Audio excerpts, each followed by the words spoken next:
Still a lot of snow in our backyard, and that's where we find meteorologist Anthony Bordenaro. Yeah, Scott, thankfully for our backyard, I think it's going to continue to be white, but eventually here coming up, we're going to see those gray, brown piles of snow because it's not really going to melt all that much because they're continuing to be cold. We have weather impact alerts issued for the next 5 straight mornings because of the frigid cold air, mainly in the morning, but in the afternoon, it's not really going to be warming up too substantially where you can take off the coat and wear just short sleeves.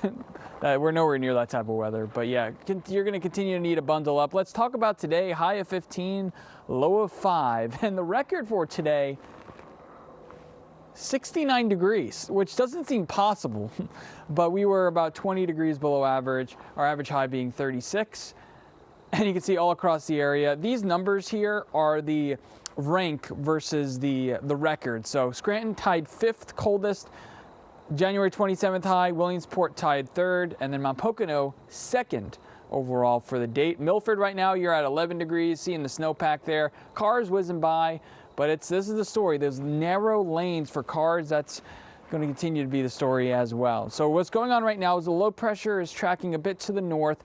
That is helping scoop up some moisture from the Great Lakes, but there's not really a lot of moisture to be had because those lakes are frozen over. We may encounter a few flakes for the overnight, but the main story is just the cold weather where temperatures right now are in the single digits pretty much everywhere, but feeling below 0 by a good amount there. Mount Pocono, -9 and -5 in the Electric City.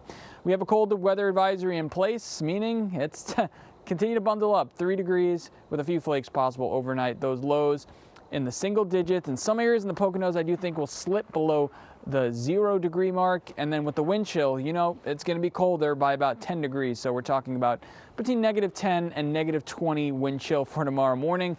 And then in the afternoon, the wind chill will continue to be a factor with your high wind chill at about 10 degrees. So actual thermometer about 19 in our backyard. A couple flakes tomorrow afternoon, but those clouds will build back. So it's going to be one of those cloudy, raw days where, again, some flakes tonight, clearing, some sun in the morning, but we'll encounter some flakes. If you see any snow, it'll likely only be a dusting. I just want to let you know that we'll be seeing some flakes, but not all of us will accumulate anything. What I was talking about earlier is there's not a lot of moisture. What's happening with the Great Lakes, and especially Lake Erie, over the last week or so because of the cold air, it's now pretty much frozen over. And whenever this happens, that lake effect snow machine is not as effective. So lows in the single digits overnight, highs in the teens tomorrow. Thursday, pretty much the same thing. Lows in the single digits, highs in the teens, and then Friday, you know, lows in the single digits, even some negative spots, highs in the teens. That's going to be the story here, Scott, over the coming days. Now, we will get a bit warmer going into next week. It won't be by a lot, but I do think we'll sneak into the 20s next week. I don't see a widespread above freezing day really for at least the next 10 days. So we'll continue to be hunkered down and update you if things change. The good news is, Scott, no major winter storms here on the doorstep. So the snow will stay here, but at least we're not going to add too much to it.